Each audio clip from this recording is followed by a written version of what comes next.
My sister slapped me in front of 200 people at her wedding because I wouldn't hand over my penthouse. Turns out, a judge was in the crowd. It happened at my sister Bianca's extravagant wedding. My parents had been pushing hard for me to give up my penthouse to support the new family. My mother, Gloria, declared, "Selfish children don't deserve success," while my father, Martin, added, "Your sister's children need a real home." Bianca chimed in smugly, "Finally getting what I've always deserved." When I refused, she struck me, right there in front of everyone. Laughter rippled through the ballroom. I didn't cry. I chose something better. Revenge so clean and permanent it would echo. The champagne flute trembled slightly in my hand as I watched Bianca float across the marble floor of the Grand Hyatt's ornate ballroom, her custom Varawang gown trailing behind her like liquid moonlight. 200 guests had gathered to witness her fairy tale wedding to Anthony, a high-powered investment banker she'd met just 8 months earlier. The irony didn't escape me. She was marrying for money while trying to steal mine. I'm Noel, 32. Everything I have, I earned. While Bianca was busy chasing flings and figuring herself out through a carousel of relationships in her 20s, I was neck-deep in law school, burning through 70-hour weeks at a top-tier firm in Manhattan. 5 years ago, I made the biggest leap of my life, launching my own practice focused on business litigation. It paid off. Last year, I closed a case that gave me the capital to buy my dream penthouse overlooking Central Park. That's the home everyone suddenly believed they were entitled to.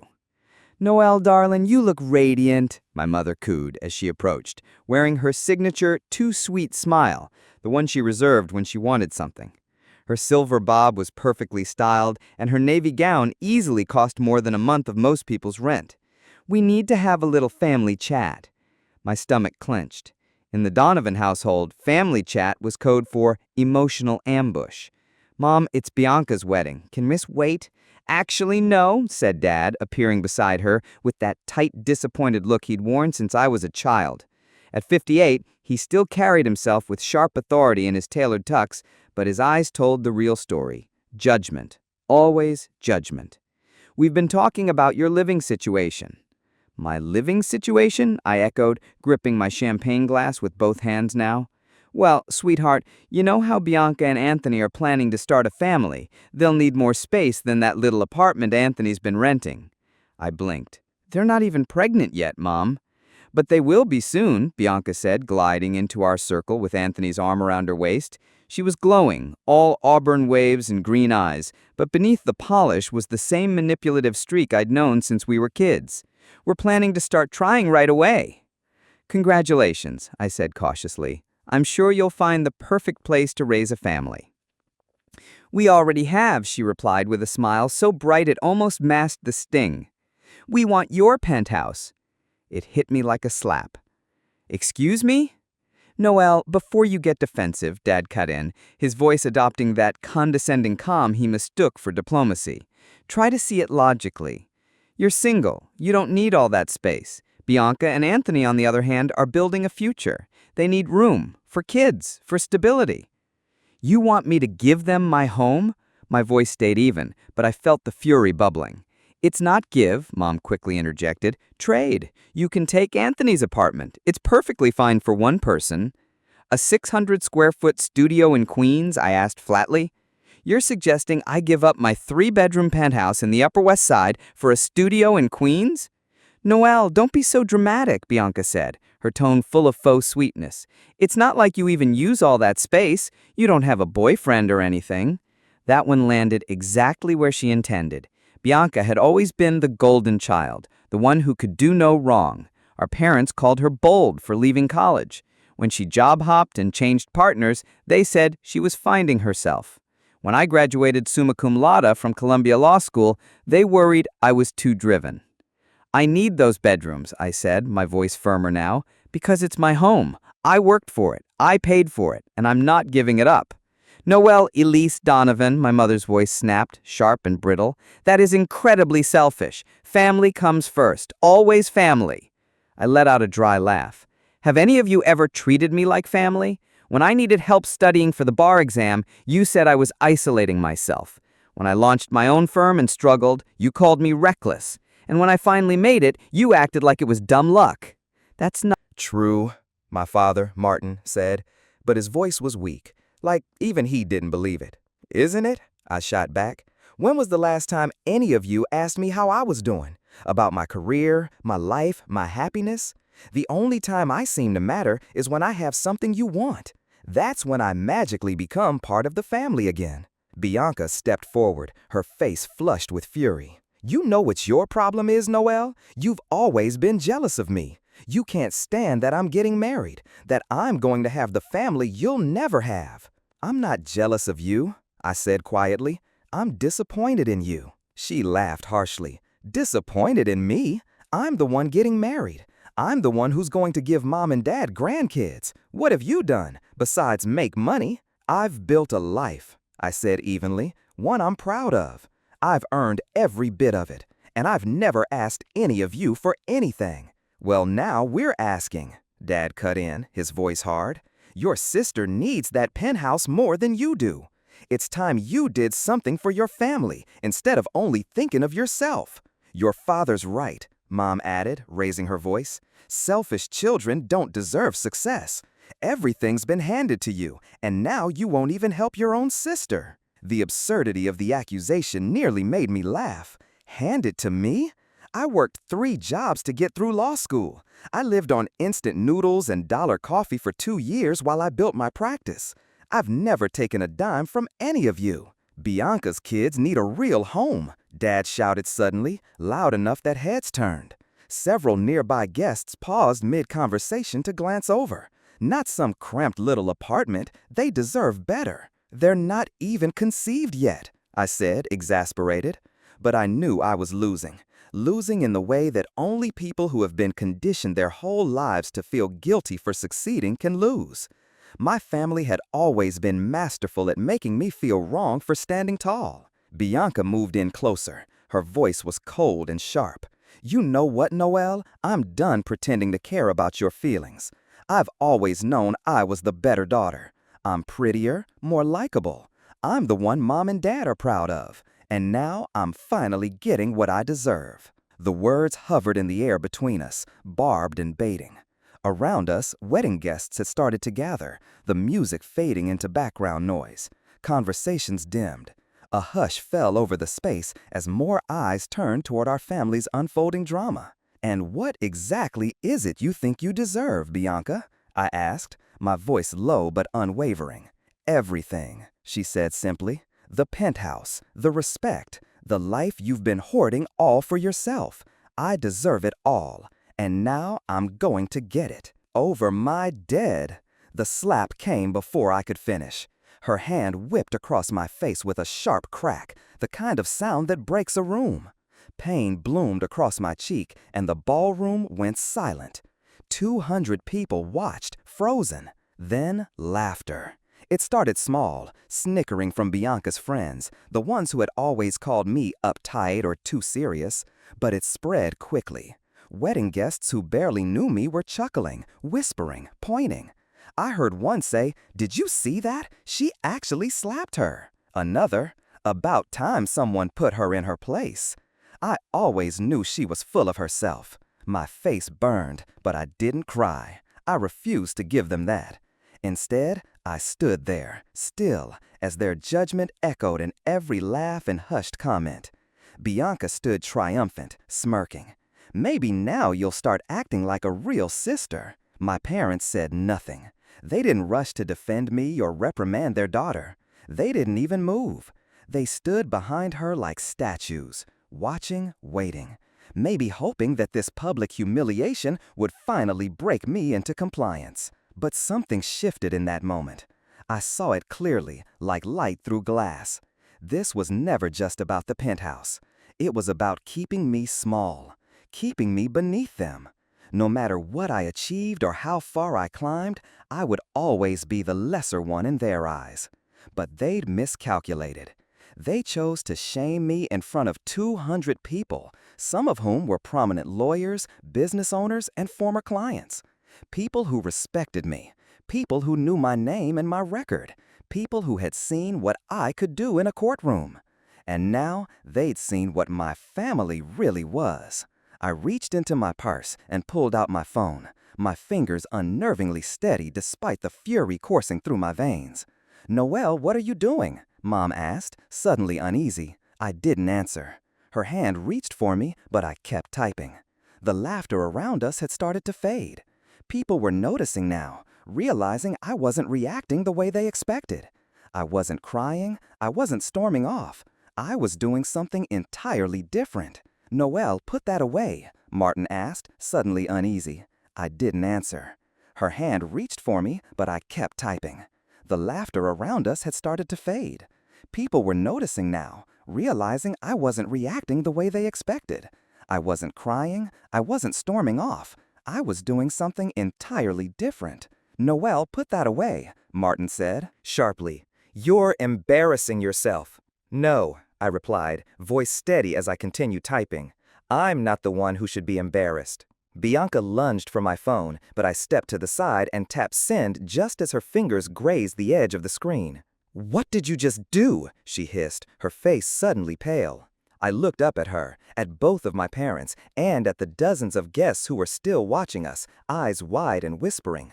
I chose the kind of revenge that makes sure I never hear from you again. The confusion in their expressions would have been funny if it hadn't been so pathetic. They clearly expected me to crumble, to cave in and do what they wanted, or maybe cry, make it easy for them to play the victim. They didn't expect me to fight back. My phone buzzed once, then again, and again. Soon, the vibrations came in rapid fire. "Noelle, what did you send?" Diane demanded, her voice cracking with panic. And then, for the first time all night, I smiled. A real, unfiltered smile.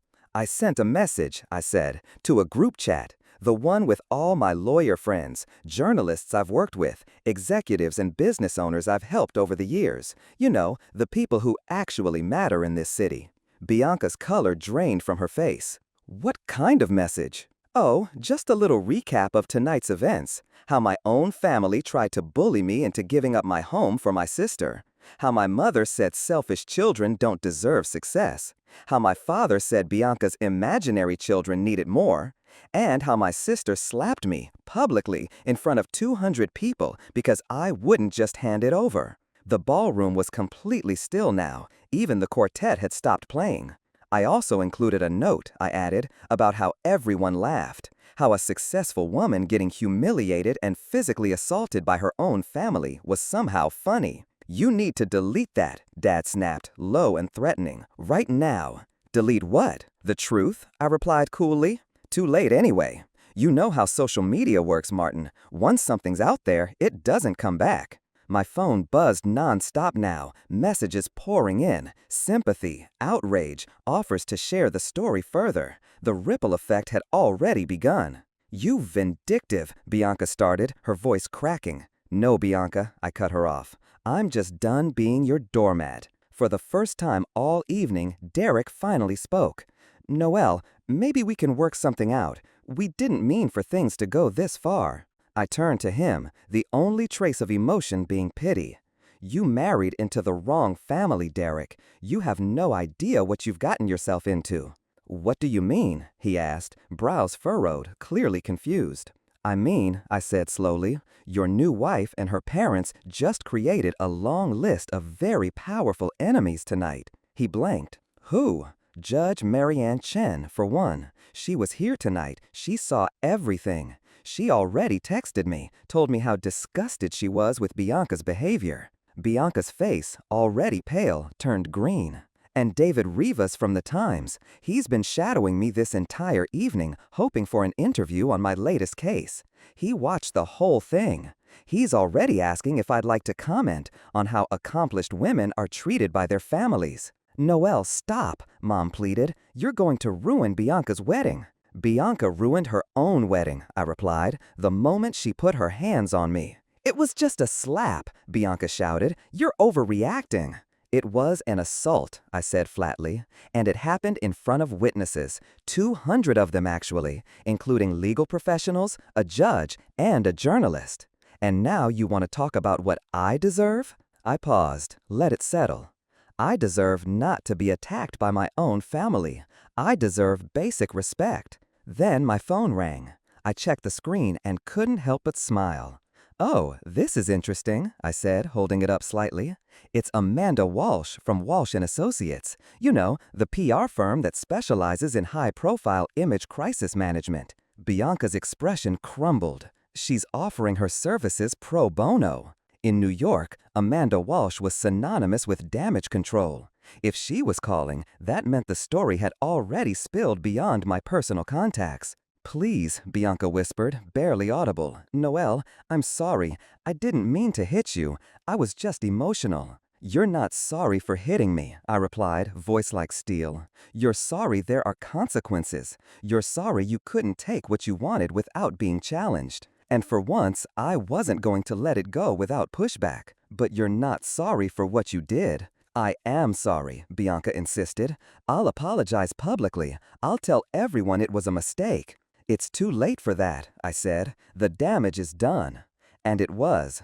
I could see it etched into the expressions of those still standing nearby. The laughter was long gone, and replaced by murmurs, furtive glances, and tightly drawn mouths. Guests who had moments ago found my humiliation entertaining were now staring at Bianca like something had curdled in their champagne. The viral wildfire had already begun, and in Manhattan's social elite, reputation wasn't just currency, it was life. "What do you want?" Martin asked me then, voice flat, defeated. "I want you all to leave me alone," I answered simply. "I want you to stop treating me like an ATM. Stop expecting me to give up my happiness for Bianca's comfort. And stop pretending this is about family when the only thing you've ever wanted from me is what I can give you." "Noelle, we're still family," Diane said softly. I turned to her. "No, we're not. Family doesn't try to force you out of your home. Family doesn't scream at you in public. Family doesn't slap you at a wedding." I paused. Let the silence bloom. Family supports each other, celebrates each other's success, respects each other. You've never done any of that for me. My phone vibrated again. I looked down. It was a text from Ava, my assistant. "Noelle, TMZ is calling. They're asking if you're the attorney who was assaulted at the Ritz wedding. What should I say?" I held up the screen so everyone could see it. "TMZ is calling," I announced. "This is about to become very public." Bianca's mascara-streaked face fell further. "Noelle, please," she said, her voice cracking. "It's my wedding day. Don't ruin it." "I'm not ruining anything, Bianca. You did that the second you put your hands on me. I'm just not letting you get away with it anymore." Derek stepped in then, looking panicked. "Is there anything we can do? Noelle, please, how do we fix this?" I looked between him, my parents, and my sister, who now sat trembling in her Vera Wang dress, blotchy-faced and broken. "You can't fix this, Derek," I said calmly. "This is who they are. This is what they do. They take and take and take, and when you finally say no, they attack you for it." Around us, the once golden ballroom was draining of life. Guests slipped away with muttered apologies and pointed stares, clearly trying to distance themselves from the imploding spectacle. Bianca's fairy tale wedding was collapsing in real time. "The penthouse is mine," I said. "I earned it, I bought it, and I'm keeping it. If you want a nice place to live, Bianca, then get a job, save, work for it, like I did." "I can't believe you're doing this," she whispered. "I can't believe it took me this long," I replied. When I turned to leave, Martin reached out and grabbed my arm. "Noelle, wait, we can fix this. Family counseling, mediation, whatever you want." I looked at his hand on my sleeve, then up at his face. "Let go of me," I said. He let go. Smart move. He knew putting a hand on me in that moment might be the last nail in their public relations coffin. "There's nothing to fix," I said. "You made your choice tonight. You chose Bianca over me, like you always do.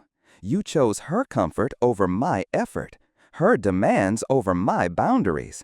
And when I said no, you watched her assault me, and you did nothing." "We didn't know she was going to hit you," Diane said quickly. "But you didn't stop her," I replied. "You didn't apologize. You didn't even ask if I was okay. You stood there and watched it happen." I turned again and began walking toward the exit, my heels echoing against the marble. Behind me, I could hear Bianca's muffled sobs, Diane's frantic whispering, Martin's barely contained rage, but I didn't look back. Near the entrance, I turned once more. The ballroom, once shimmering with opulence, was now fractured into clusters of gossip and sideways glances. The bride sat ruined in her chair. The groom looked like he'd wandered into the wrong family. My parents were frantically trying to put out a fire they had set themselves. "You know what the funny thing is?" I said, my voice clear and loud. "I would have helped you. If you'd come to me with respect, if you'd treated me like family instead of a walking checkbook, I would have helped you find a place. Hell, I might have even helped with the down payment." The silence was sharp as a blade. "But you didn't ask for help. You demanded my home. You insulted me. You hit me. And for that?" I turned fully toward the exit, jaw firm. "You get nothing." And with that, I walked out of the Ritz-Carlton with my head high, heels striking the floor like thunder, leaving behind the ashes of Bianca's wedding and what was left of my family's good name. The elevator took forever to arrive, but when those doors finally opened, I stepped in free. Behind me, I could still make out the chaos upstairs, muted voices rising and falling, chairs scraping harshly against marble as the last of the guests hurried to escape the spectacle. My phone hadn't stopped buzzing since I hit send, and with every new vibration, I felt a strange mix of satisfaction and apprehension. The lobby was quiet, almost serene. A dignified man in a navy blazer, Gerald, the night manager, approached with gentle concern etched into his features. "Miss Langston, is everything all right?" he asked. "We heard there was an incident upstairs." I paused for a beat, wondering how far the whispers had already traveled. "I'm fine," I said with a polite smile. "Just some family drama." He nodded, ever professional, though his eyes lingered a moment longer than usual. I could tell he was dying to know more. And I knew by morning the entire Ritz staff would have the full story. Maybe even the staff at the Plaza and the Peninsula, too. News like this tended to circulate fast in New York's luxury circles. A scandal with the Morrison name on it? That would be gossip gold. Outside, the crisp October air greeted me with a bite, a fresh reminder that I'd already been slapped once tonight, literally and metaphorically.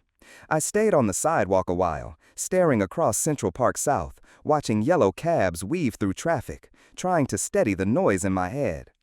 Part of me couldn't believe I'd actually gone through with it. The other part wondered why the hell I waited this long. Then my phone rang. It was Jessica Holbrook, my best friend since our early prosecutor days. One of the few people who knew every crack in my armor.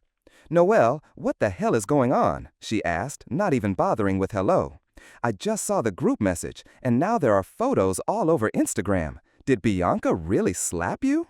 "She did," I replied, my feet already moving. I needed motion, needed air, something to keep the adrenaline from turning sour. Right across the face, in front of everyone. "Oh my God, are you okay? Do you want me to come over?" "I'm okay," I said. "Actually, I think I'm better than okay. I think I'm finally free." Free? Free from pretending they care about me. Free from feeling like I owe them everything just because I succeeded. Free from swallowing my tongue and walking on eggshells every damn time I'm around them. There was a pause on the other end. "You know this is going to get messy, right? Like, really messy." "I know," I said softly, "but I'm tired of cleaning up their messes. Let them deal with the fallout for once." "What about your parents?" I stopped walking, let the question settle.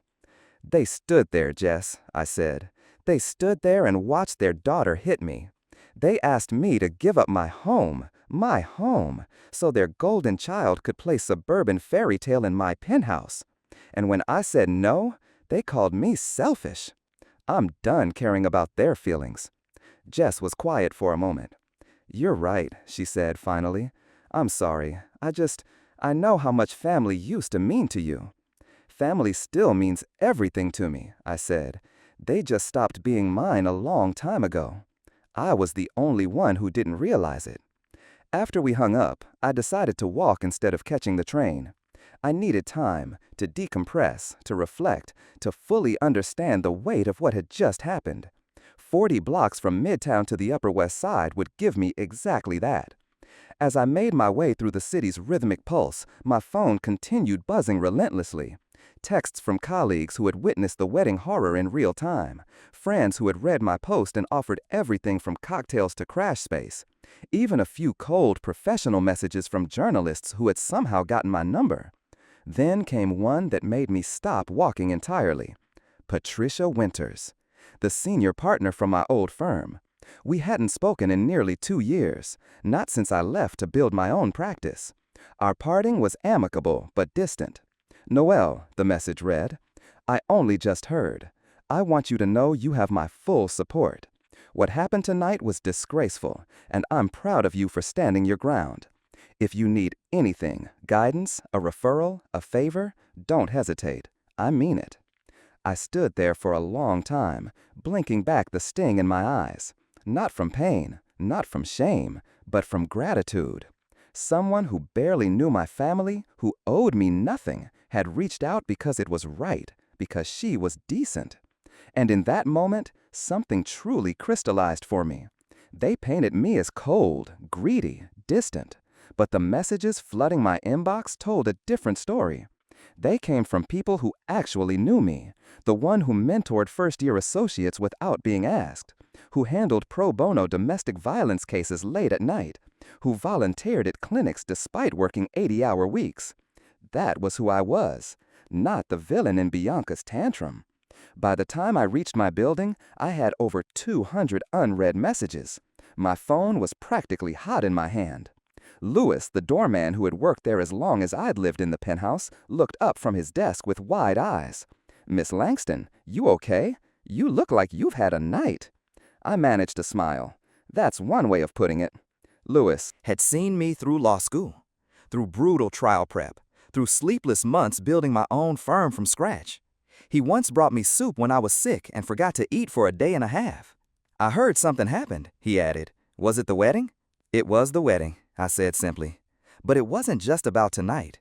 It was about everything that came before it." He gave a small, understanding nod. "Well, I'm glad you're home." So was I. I stepped into the elevator, still vibrating with the truth of what had just happened. And for the first time in years, maybe for the first time ever, I wasn't carrying guilt or shame or fear of their approval.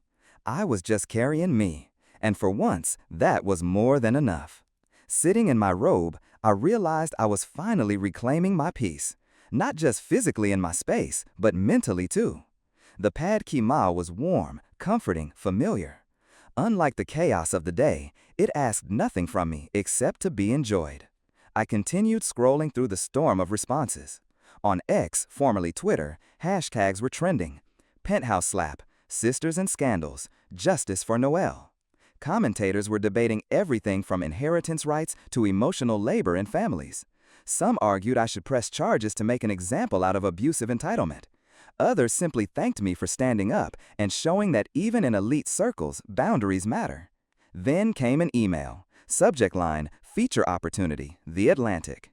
Another, Women in Law magazine, cover profile consideration. I stared at the screen stunned.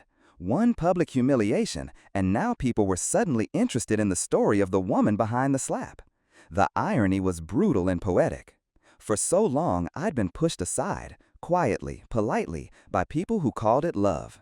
And all it took for the world to notice was a single slap that said, "Enough."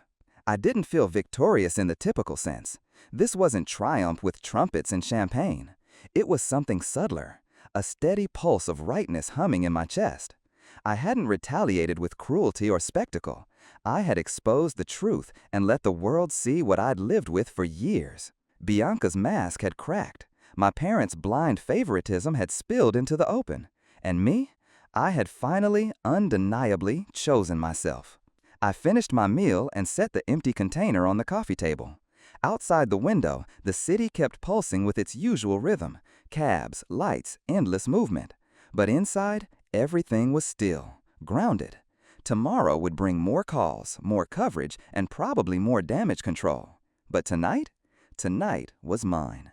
And for the first time in years, I didn't feel alone. I felt whole. Sabriga already was facing backlash, clients pulling out, partnerships being questioned. His new wife's behavior had tainted his reputation overnight. Corporate clients didn't want their names associated with public scandals, especially not ones laced with violence and entitlement. And unfortunately for Derek, perception is everything in finance. Meanwhile, my inbox was overflowing with messages from people I hadn't heard from in years. Former professors, old clients, women I'd represented pro bono, all writing to say thank you for standing up, for not caving, for showing what it looks like when someone finally says, enough. But what stuck with me most was what Judge Chen had said, that abuse doesn't always look like bruises and shouting. Sometimes it looks like, we're family, so you owe us. Sometimes it looks like guilt-wrapped expectations and emotional debts you never signed up for. I spent the rest of the day drafting a piece for the New York Law Review. It wasn't about the slap. It wasn't about my sister. It was about something bigger. How high-achieving women are often gaslit by their own families, punished for their independence, shamed for their success. I titled it, The Price of Being the Responsible One. By the time the article was accepted for publication, Sabrina had deactivated her social media. My parents had gone silent. I'd heard, through one of our mutual cousins, that they were trying to figure out how to repair the family image. But I wasn't interested in image. I was interested in truth. And the truth was this. For the first time in my life, I didn't feel responsible for anyone else's happiness but my own. Not my parents', not my sister's, not anyone who only saw me as useful when I was giving something away. That was over now. I wasn't just keeping the penthouse, I was keeping my peace. Derek's firm conducted an internal review after a number of clients expressed concern about his involvement in the incident. Meanwhile, my parents' membership at the country club was quietly suspended, pending further consideration. The revenge I chose wasn't violent. It wasn't vindictive in the way they might have expected. It was simply the truth, supported by the reach of social media and the powerful relationships I had cultivated over a decade of hindsight. Hard work. Sometimes the most effective weapon is simply revealing who someone truly is. A week later, Sabrina called me. She was crying, her voice cracking over the line, begging for help managing the fallout. She'd been fired from her job at a boutique PR agency when high-profile clients began pulling their contracts. Derek was under review by his firm's ethics committee. Their honeymoon had been abruptly canceled when paparazzi began trailing them at their hotel. "Vivian, please," she sobbed. "I'm sorry. I'm so sorry. I never meant for any of this to happen." "You meant to humiliate me," I replied, my voice calm but resolute. "You meant to force me out of my home. You meant to remind everyone who the real daughter was in front of 200 people. The only thing you didn't mean was to suffer consequences for it." "I'll do anything," she whispered. "I'll make a public apology. I'll go on the record. I'll tell everyone I was wrong." "Sabrina, stop," I said gently. I was seated in my penthouse, staring out at the soft glow of Central Park at dusk, the very view she tried to steal. "You can't apologize your way out of this. You can't undo what you did. And you can't demand forgiveness just because you're finally facing the fallout." "But we're family," she murmured, sounding like a shadow of the woman who had slapped me. "No," I said. "Family doesn't hit you. Family doesn't demand sacrifices they wouldn't make themselves. Family doesn't laugh when you're publicly humiliated." "I know," she said, crying openly. "I know I messed up. Please, just help me fix this." "I can't fix this for you," I said, softly but firmly. "This is something you're going to have to live with." She hung up. I never heard from her again. 6 months later, Sabrina and Derek were divorced. The combined stress of their public disgrace and mutual unemployment strained their marriage to the point of collapse. Sabrina moved back in with our parents, who were facing their own kind of exile. My father's business had taken a hit. Former partners and loyal clients had quietly cut ties, unwilling to be associated with a family name now synonymous with selfishness and entitlement. Meanwhile, my career thrived. The publicity, while overwhelming at first, ultimately became a catalyst. I gained a reputation for being the attorney who stood her ground, even if it meant standing alone. Clients sought me out because I didn't flinch under pressure. I became the example they pointed to when discussing courage, not scandal. No, I didn't get my family back, but I came to understand that I'd never really had them, not in the way that mattered. What I'd had was a group of people who viewed me as a resource, a tool, a bank account with a face. I kept the penthouse. Eventually, I converted one of the extra bedrooms into a sun-drenched office and the other into a cozy guest room for visiting friends. The kinds of friends who showed up out of love, not expectation. The space Sabrina once insisted I didn't need became the backdrop for new relationships, built on mutual respect and sincerity. Occasionally, I still wonder if I could have done it differently, if I could have drawn the line without making it a public war. But then I remember the sharp sting of that slap echoing across the ballroom. I remember the laughter, the humiliation, the victorious look on my sister's face when she thought she'd broken me. That moment made everything clear.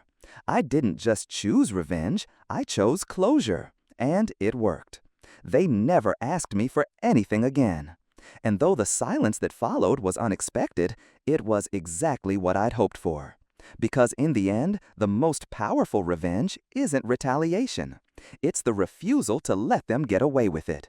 It's standing up, tall, unwavering, and saying, "You don't get to treat me like this anymore." And sometimes, that's all it takes to change everything.